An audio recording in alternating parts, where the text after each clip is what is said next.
as the Buddha said, in this Dharma and in age, monks are not monks. Maybe some are not real monks. Some are wearing colorful chasa, just like the Buddha said. That these fake monks like to wear colorful chasa. Fake monks also eat meat and drink alcohol, gamble. All kind of things the so-called monks are doing nowadays. And molesting children, molesting women and men. It's all over the internet. Oh, I wish I never had made that discovery. Oh, it really feels so disturbing. I wish I haven't known all this. I haven't known all this for all these decades since I came out to do my mission. And I heard even recently somewhere it said that the Catholic monks committed more of those sins, molesting children or doing same-sex marriage, molesting women, men and all that. I said, Buddhists don't have that. I really heard it. Oh my God, I was so wrong. I was so wrong. I said that because the Buddhist monks have 250 precepts. So it's not possible. It's very detailed about all kinds of moral principles you have to keep. So Buddhist monks could not do any sexual harassment or molest other faithful or other monks and nuns. Ah, my God, I was so wrong. I did not read too much on the internet. I never did want to. Just recently, I wanted to know about peace in the world. And then so I opened that and Pandora's box all came out, tumbling down, falling out all over. I wish I didn't have to know all this. It really disturbed me too much. Oh, it broke my illusion. I read that the Buddha said that Mara will send his children to be monks and nuns and use all this kind of monk's robe and dress in style to destroy Buddha's teaching. When Shakyamuni Buddha was about to enter nirvana, he summoned the demon king and commanded him, "You should abide by the rules. Follow the rules from now on. Don't violate them." The demon king replied, "So you want me to follow your rules? Fine. During the ending age of your Dharma, I will wear your garments, eat your food, and defecate in your alms bowl." His meaning was that he would destroy the Dharma from within. When the Buddha heard that, he was worried. He wept and said, "There's really nothing I can do about you. Your method is the most poisonous, the most destructive." A commentary by the venerated Master Suan Hua, vegetarian, of the Shurangama Sutra. And the Buddha cried. My goodness. The Buddha is so sensitive, so loving, so kind. He even cried when he saw a woman's bones after they die. The woman's bones are black, not like the white bones from the men, because the women have monthly loss of blood, have children, and take care of children and husband and the household and all that. So their bodies are not as healthy. After death, all their bones become black, and Buddha cried in front of a big, huge pile of woman's bone. You see how loving, kind, and compassionate the Buddha is. How can anybody who follows him not have enough respect for him to keep his doctrine and to teach righteousness, moral conduct, and even compassion? I hardly hear any monks nowadays talking about compassion, trying to teach their followers to emphasize the love that the Buddha wants people to keep, to nourish, to mature in, and to live in love. Okay, now I ask some questions concerning the 4 sentences that the saints of Taoism measure on Weibo.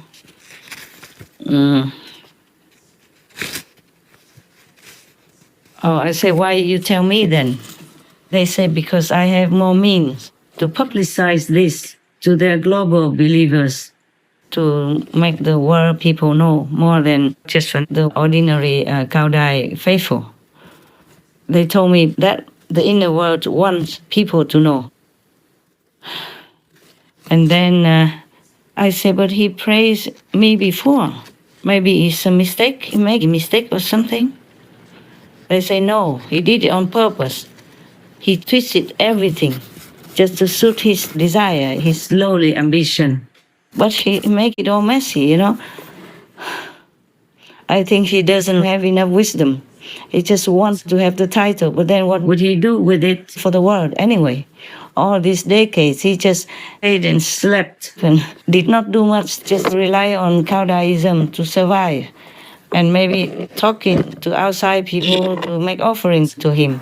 And now he wants the title. So I say, why did he praise me before then? When I first saw that, I thought, oh, he's such a good, wise person.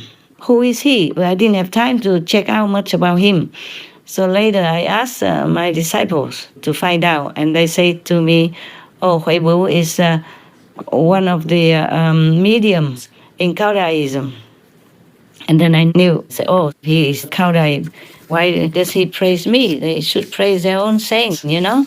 Because Taoism is very enlightening religion. It's symbolized by the eye in the middle of the forehead. That we all know is the third eye, eye of wisdom, eye of the soul, yeah? The Taoism founder saw the eye in one of his visions while he was on the beach of the ocean. But it's not like he saw it on the beach, it's just that he was tuned in at that time. Even if he saw the ocean in front of him, he was already tuned in with the inside, higher inner world with the saints and sages who showed him vision. Show him some teaching through the vision, meaning emphasizing that people, the faithful, should concentrate on the third eye while they are doing meditation, praising, or worshipping. Because the third eye is where you should concentrate. That we also teach during the Kuan Yin method initiation. So I say then, why did he have to praise me? For what? At that time, I didn't read much of his writings on the internet. I just read one time that he praised me and sympathized with me. I was surprised and touched. I say, why did he have to do that? So His Majesty, the Taoist king, actually told me then, because Huibu wants your disciples. What he said exactly. Yeah, put it in quotation marks. Because Huibu wants your disciples to trust him, then he will later on have more strategy to take over your mission, which you built with sweat and tears. He claimed to be even your master before, in the past lives, which is all fake. This is what all the saints told me, yeah?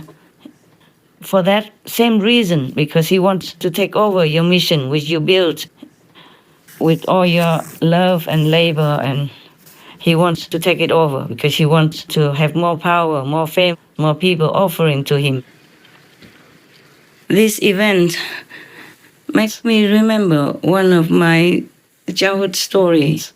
I was only about 8, very, very young and still in primary school. I wrote some poems, of course. And one day I wrote a poem, kind of 1 page long, in which I used all the subjects in the school to weave into poetry. And it was very beautiful and very exact, very accurate about school, about all the subjects we learn and things that happen or what the teachers say in what class and all that. But then I lost it. I went to a neighbor's house for something and I lost it because I probably had my school book with me and that paper was separate. I took out one paper and wrote it on there and I lost it. I didn't know I lost it there actually, but later on I knew I lost it there. So when I came home, I couldn't find it. I didn't know where to find it, so it was okay. What to do? One day I went back to that neighbor's house again. That neighbor's house is very kind. Actually, they have 3 children. One eldest boy, I think he was already in high school. One middle girl and another younger girl. And I happened to see my poem on the desk of that boy. So I said, oh, you found it. Oh, it's my poem. Can I have it back now? So he looked at me sternly, like frightening me. No, it's my poem, not yours. I said, no, it's my poem. You can see, I wrote it. I know it. He said, no, it's not yours. stop saying it. And I said, but it's mine. You can see my handwriting. It's not your writing. He said, no, it's my poem. Now you get lost, or else. He looked very fierce. I was so scared, so I left. What else could I do? It was my writing, my poem. And he said it was his. And later, he took it to win a prize from the school. Because that was a very good school poem. It described all the subjects we learned in the classes, from the lowest one to the highest in primary school. And until now, I just remember that, what it was all about. But I don't remember one sentence from that poem. It's lost forever. And that boy won a prize. I don't know what prize. Probably one of the good literary prizes. You see, it's very similar now. I'm still bullied, even though I'm grown up already.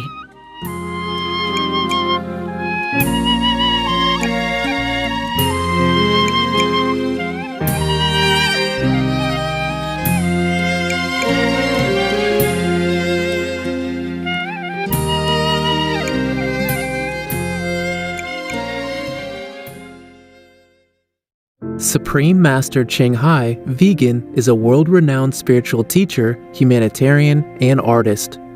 To learn more about her compassionate life and teachings, please visit suprememastertv.com/master.